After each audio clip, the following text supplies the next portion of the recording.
Assalamualaikum warahmatullahi wabarakatuh. Alhamdulillah, salatu wassalamu ala rasulillah, amma ba'd. Kaum muslimin yang dirahmati Allah subhanahu wa ta'ala, semakin terkuak bahwasanya isu-isu Wahabi yang selama ini disebarkan, dihembuskan oleh para penentang dakwah yang mengajak manusia kembali kepada Al-Quran dan Sunnah di atas pemahaman para salafus soleh adalah fitnah. Dan salah satu tokoh yang getol menebar fitnah tersebut adalah Idrus Romli CS.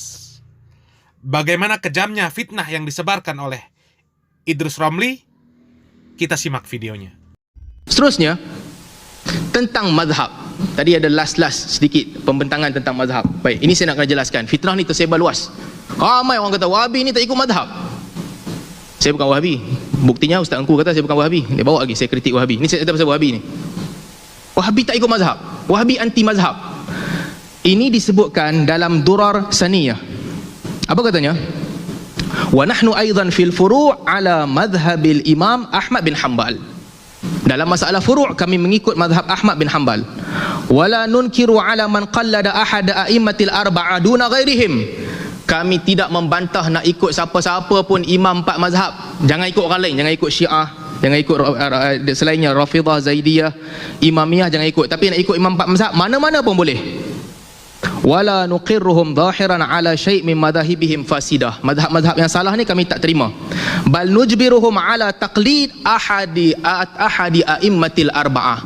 Kami mewajibkan mereka untuk taklid kepada salah satu a'immah yang arba'ah. Lalas sampai kat Aswaja kata apa? Wahabi anti mazhab. Ini Wahabi kata ni. Aku mewajibkan kamu taklid kepada salah satu di antara mazhab yang empat. Wala nastahiqqu martabatal ijtihadil mutlaq. Wala ahadun ladaina yadda'iha.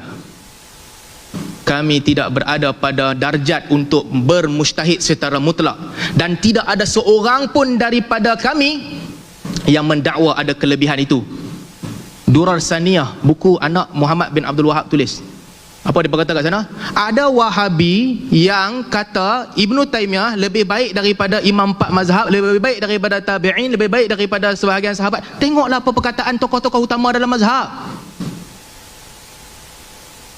Tengoklah, berlaku adil lah. Mutatarrifin ada di mana-mana. Aqwal mutatarrifah, aqwal tatarruf daripada sebahagian orang ada di mana-mana. Tapi lihatlah di sini.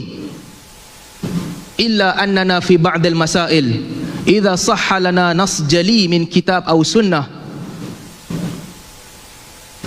Kalau ada, melainkan dalam beberapa masalah, apabila ada nas yang jelas daripada kitab dan sunnah dan tidak bercanggah dengan yang lebih kuat daripadanya, akhadna bihi wa taraknal madhhab. Kami mengambilnya dan kami tinggalkan madhab. Samalah macam kita di Malaysia. Dalam beberapa kes, madhab-madhab telah, fatwa-fatwa negeri telah meninggalkan madhab Syafi'i. Cukai pendapatan tak ada dalam madhab Syafi'i, tapi kita tahu ada keperluan. Bayar cukai, bayar zakat, zakat pendapatan. Bayar zakat fitrah dengan duit, ganti dengan duit, tak ada dalam mazhab Syafi'i, tapi diambil. Samalah macam Muhammad bin Abdul Wahab juga, ada beberapa masalah dia keluar daripada mazhab Hambali. Tuan-tuan, kita nak berbeza boleh, tapi jangan jahat. Itu je cerita dia, jangan jahat. Singa Aswaja, Idrus Ramli, dalam buku soal jawab Wahabi, apa dia tulis? Dia ambil quotation ni cerita penuh, yang mana Muhammad bin Abdul Wahab bercerita tentang dia tulis surat kepada ahlil batil. Ahlil batil, orang-orang yang batil ni, apa mereka nak buat? Mereka nak menghalalkan istighasah dan sebagainya, perkara-perkara yang pada Muhammad bin Abdul Wahab ini haram. Dia berkata alasan kami ini fiqh. Alasan fiqh nak menghalalkan istighasah. Tuan-tuan, saya dah sebut tadi budaya mereka macam mana. Menjadi budaya, tak pergi minta ke Allah Ta'ala. Ada masalah, terus pergi cari makhluk-makhluk, minta. Seru nama makhluk terus, tak seru nama Allah. Dia berkata yang ni fiqh boleh terima. Muhammad bin Abdul Wahab bantah mereka. Muhammad Abdul Wahab kata ini syirik, kamu bagi nama fiqh. Nampak tak konteks dia? Kes itu spesifik. Bila dia debat dengan orang, dia kata ini perbuatan syirik, kamu bagi nama fiqh. Sampai kat Singa Aswaja, Idrus Ramli katanya apa? Katanya pendiri Wahabi berkata ilmu fiqh itu syirik. Berapa jauh hang punya pusing? Macam mana orang tak maki Wahabi kalau begini? Ini terkenal kepada ulama Hanafi tadi. Kalau semua orang buat macam ni, buat macam Kiai Idrus Ramli buat macam ni, quotation yang salah, takawul yang salah, sampai ke orang luar, orang akan makilah. Dia kata lain. Kesimpulannya apa? Ilmu fiqh itu syirik. Para ulama ahli fiqh itu setan-setan manusia dan jin. Ilmu fiqh harus ditinggalkan. Ya Allah, sampai begini dia punya spin. Inilah cabaran yang dihadapi oleh Wahabi di kebanyakan tempat. Kaum muslimin yang dirahmati Allah Subhanahu wa taala. Memang begitu banyak beredar konten-konten yang memfitnah bahwasanya Wahabi adalah kelompok yang anti mazhab. Dan alhamdulillah fitnah tersebut terbantahkan oleh Ustadz Salman Ali di hadapan duo Aswaja. Dan mereka tidak bisa membantah. Karena memang yang mereka sebut dengan Salafi Wahabi bukanlah pemahaman yang anti mazhab, akan tetapi mereka mengambil pendapat yang lebih mendekati kebenaran, yang lebih sesuai dengan Al-Quran dan Sunnah. Seandainya ada pendapat yang lemah bahkan menyelisih Al-Quran dan Sunnah dari para imam mazhab tersebut, maka dipilih pendapat yang lebih kuat dan sesuai dengan Al-Quran dan Sunnah. Dan itu pun dilakukan juga oleh mereka yang mengaku bermazhab Asy-Syafi'i. Dan penjelasan Ustadz Salman Ali diakui juga oleh duo Aswaja tersebut, bahwasanya mereka para imam mazhab pun mengharamkan bagi siapa saja yang mengambil pendapat mereka tanpa mengetahui dari mana mereka mengambil pendapat tersebut. Dan juga tidak terlepas di dalam pembahasan ini Ustadz Salman Ali menyebut nama Idrus Romli, yang mudah-mudahan Idrus Romli memberikan klarifikasi atas fitnahnya di dalam buku karangan beliau, Soal Jawab Wahabi, yang dijelaskan oleh Ustadz Salman Ali. Idrus Romli membuat kutipan dusta di dalam buku tersebut.